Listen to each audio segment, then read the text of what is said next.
Have you ever smiled in front of everyone, laughed at the right moments, answered "I'm fine" without hesitation, and then gone home feeling completely empty inside? Have you ever felt tired for no clear reason, disconnected even when surrounded by people, but told yourself you're just being dramatic? You might not realize this, but sometimes depression doesn't look like sadness. Sometimes it hides behind productivity, humor, and strength. Hidden depression, sometimes called high-functioning depression, doesn't always match the image we see in movies. There are no constant tears, no staying in bed all day, no obvious signs that something is wrong. On the outside, life may look completely normal. You show up, you meet deadlines, you reply to messages, you handle responsibilities. But inside, something feels heavy, dull, or quietly painful. Here's what psychology says. Depression isn't just about feeling sad. It's about a shift in mood, energy, motivation, and how you experience yourself and the world. Studies suggest that many people with depressive symptoms continue functioning in daily life, which makes their struggles harder to recognize, even for themselves. One of the first subtle signs of hidden depression is constant exhaustion. Not the kind that sleep fixes. It's the kind that feels like your mind is carrying extra weight. You wake up tired. You move through the day tired. Even small tasks feel like they require twice the effort. You might blame stress, poor sleep, or just being busy, but deep down, it feels different. It feels like you're dragging yourself through your own life. You might not realize this, but emotional exhaustion can show up physically. Headaches, body aches, digestive issues, tightness in your chest. When feelings aren't expressed, they often get stored in the body.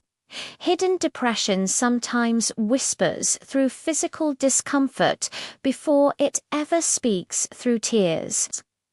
Another sign is losing interest in things you used to enjoy, but in a quiet way. You still do them. You still go out with friends. You still watch your favorite shows. But it doesn't feel the same. The excitement is muted. The joy feels distant. It's like watching your own life through a foggy window. You may tell yourself, maybe I'm just growing up, or this is normal, and sometimes mood changes are normal. But when that sense of dullness lingers for weeks or months, it could be something deeper. There's also the habit of brushing off your own pain. You compare yourself to others and think other people have it worse. So you minimize your feelings. You convince yourself you have no right to feel low. You become your own emotional invalidator. Studies suggest that people with hidden depression often develop strong coping masks. They become the reliable one, the funny one, the supportive one, the achiever. It's easier to focus on helping others than to sit alone with your own thoughts. You might be the person everyone leans on, but you rarely lean on anyone yourself. Another subtle sign is irritability. Depression doesn't always look like sadness.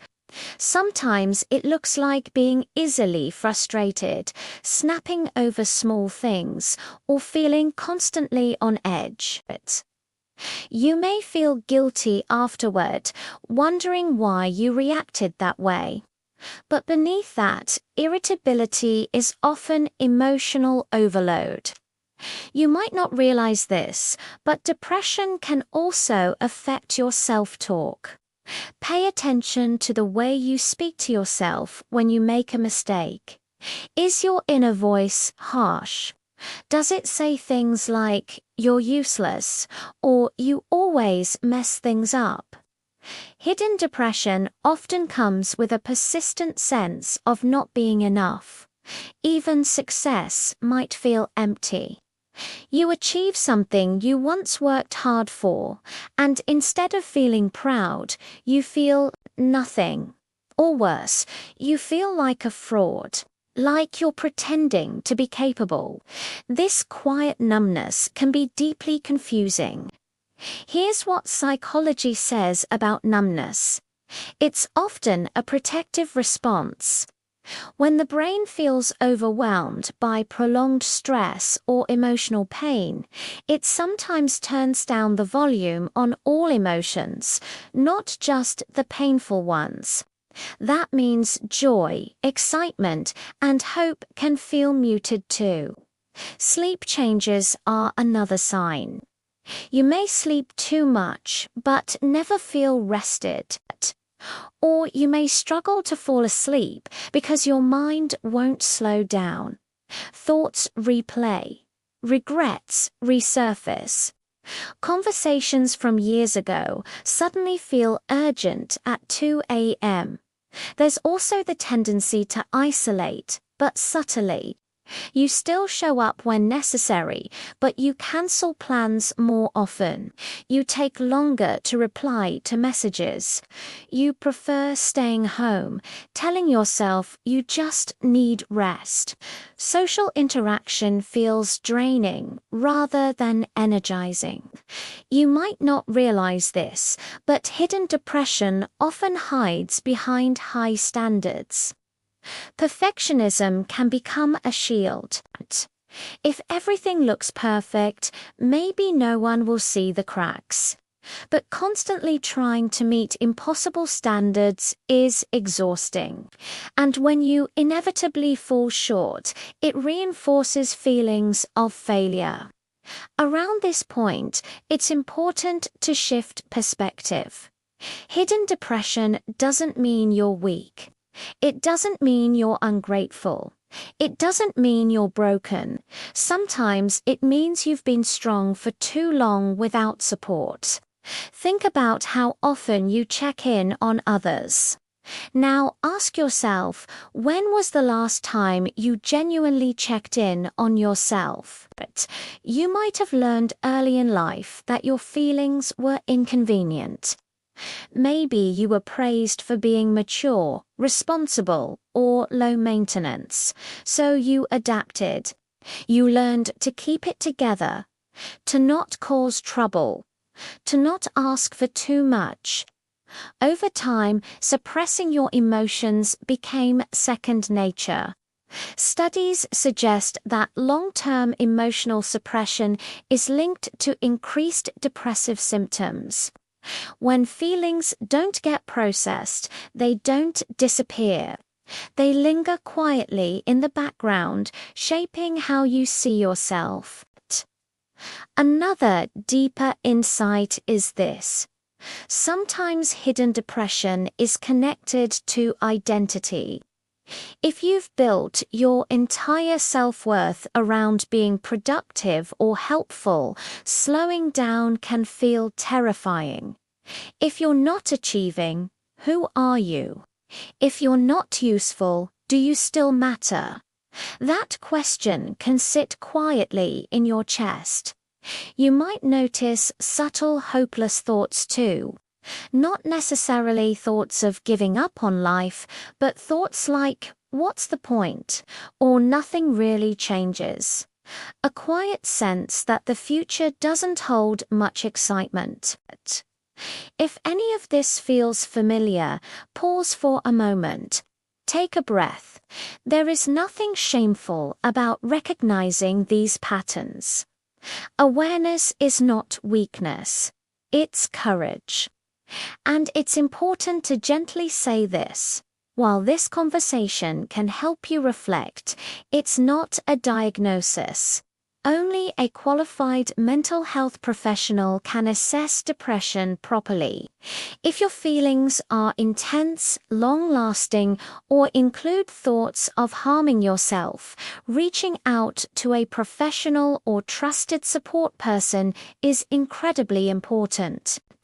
You deserve real support, not just silent endurance. Now, let's talk about gentle coping steps. First, start by noticing your inner dialogue. Instead of attacking yourself for feeling low, try saying, "Something feels heavy right now." That's okay. Emotional validation reduces internal resistance. Second, allow small pockets of honesty. You don't have to tell everyone everything, but maybe choose one safe person and say, "I've been feeling a bit off lately."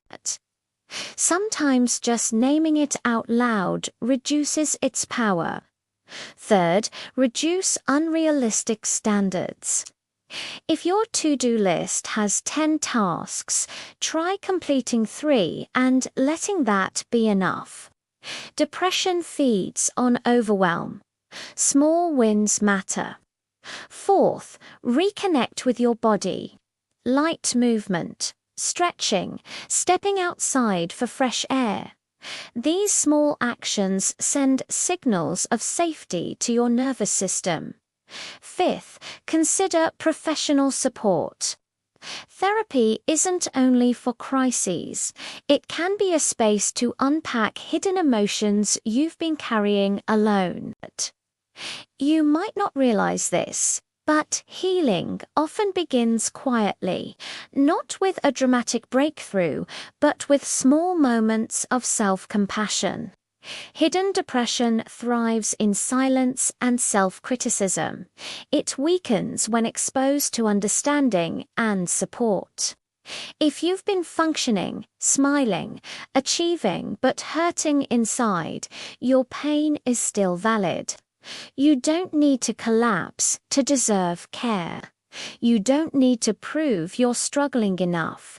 You are allowed to acknowledge that something feels wrong, even if your life looks okay from the outside. And maybe today, instead of asking, "What's wrong with me?" you can gently ask, "What do I need?" That shift alone can change everything. If this resonated with you, you're not alone.